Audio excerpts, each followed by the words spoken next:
Hey everybody, as a lot of you know, my better half and I went to the Emmys this past weekend, and I thought I'd give you a little recap of all the fun and cool things that happened when we were there. After a death-defying Uber ride, where this guy A thought he knew more than the GPS, and also apparently he only had 80 miles an hour and slamming on the brakes as his way to drive, we get over to the Peacock Theater. Now, I explained to the driver there was a specific rideshare drop-off, but he drops us off in a completely different place. We see a long line of women dressed in beautiful dresses and men in tuxedos, so we're like, let's get in that line.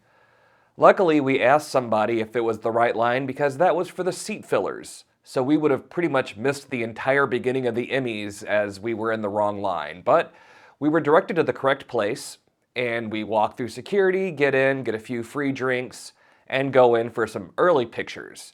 Everyone knows Jeff Probst and I are friends, and I thought it'd be pretty funny to grab a picture with Phil from Amazing Race just to make Jeff jealous. Don't worry, you're still my favorite, Jeff. Then it was time to go inside. On the walk-in, had a chance to say hi to Jonathan Pryce. He was in Three Body Problem, but I was still kind of mad at him about all the shit he pulled in Game of Thrones.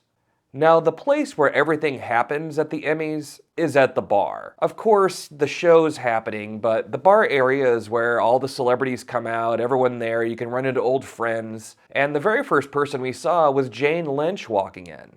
We were only able to talk to Jane for a few seconds as she was rushed off by her people because there is a group of TV Academy members who show up and all they want to do is harass celebrities.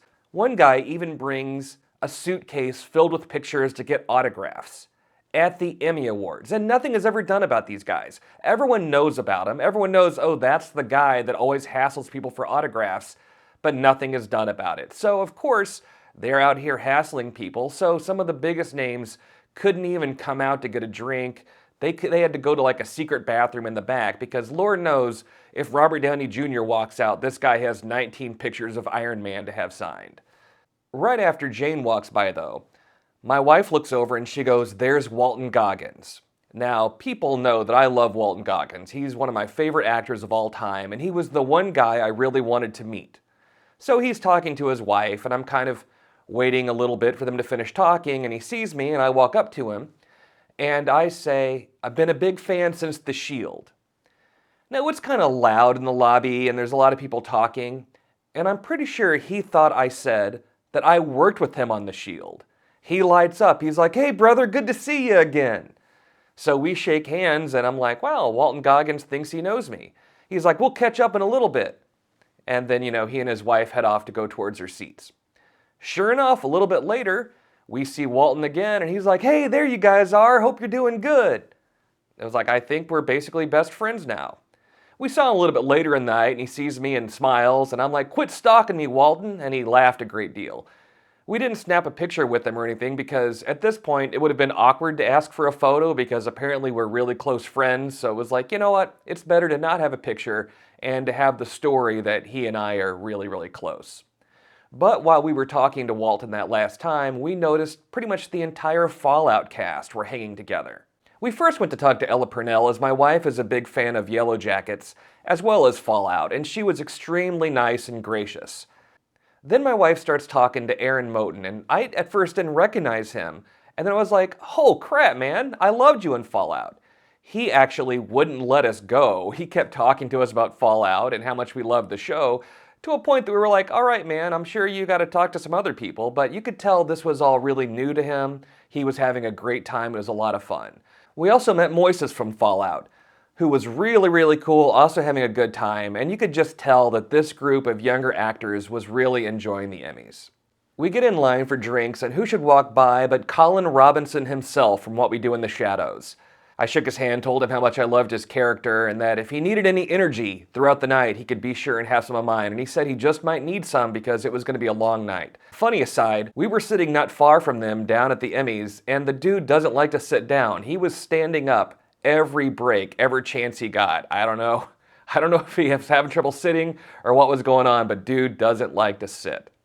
We then saw Harvey, who plays Guillermo on What We Do in the Shadows, talk to him for a little bit. And then I see Matt Beery. So I walk up to him in my most clever way. I say, "Say, isn't that Jackie Daytona, normal human bartender?"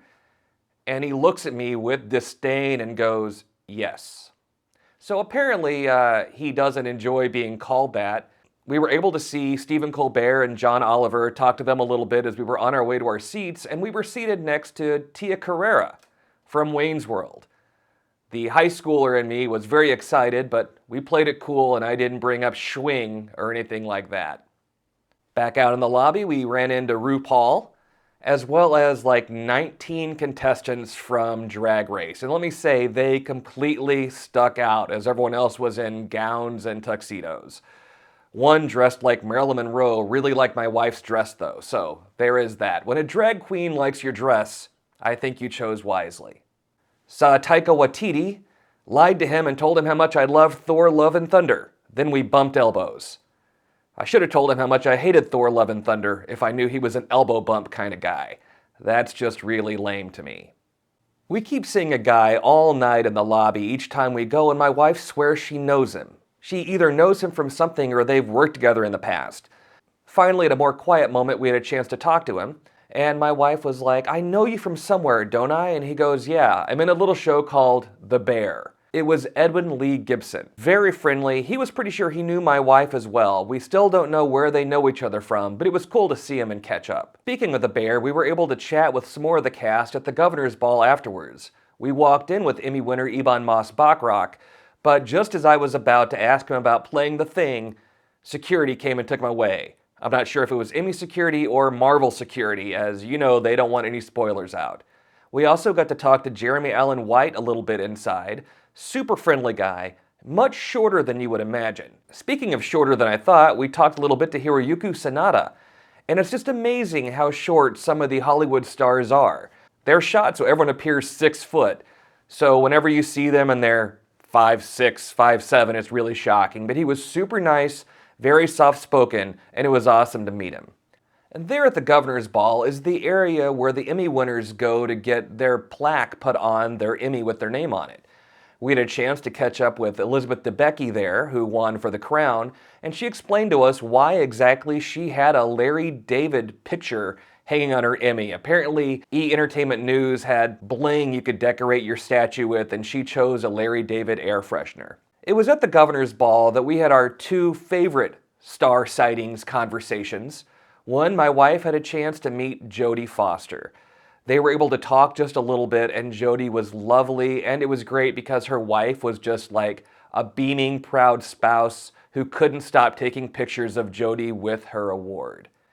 And as we were walking around eating whatever food they were serving us, I see Dominic West. That's right, McNulty from one of my all-time favorite shows, The Wire.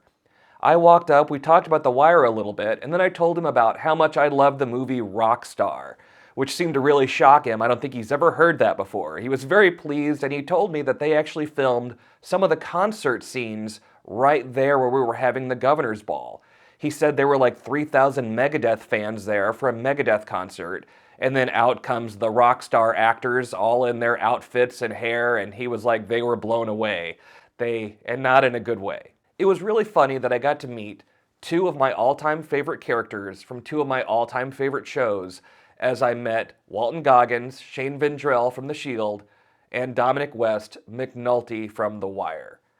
All in all, the Emmys were a fun time. I'm glad we were able to share some of these stories with you guys, some of the pictures, and we can't wait to go back there soon. Thanks for watching.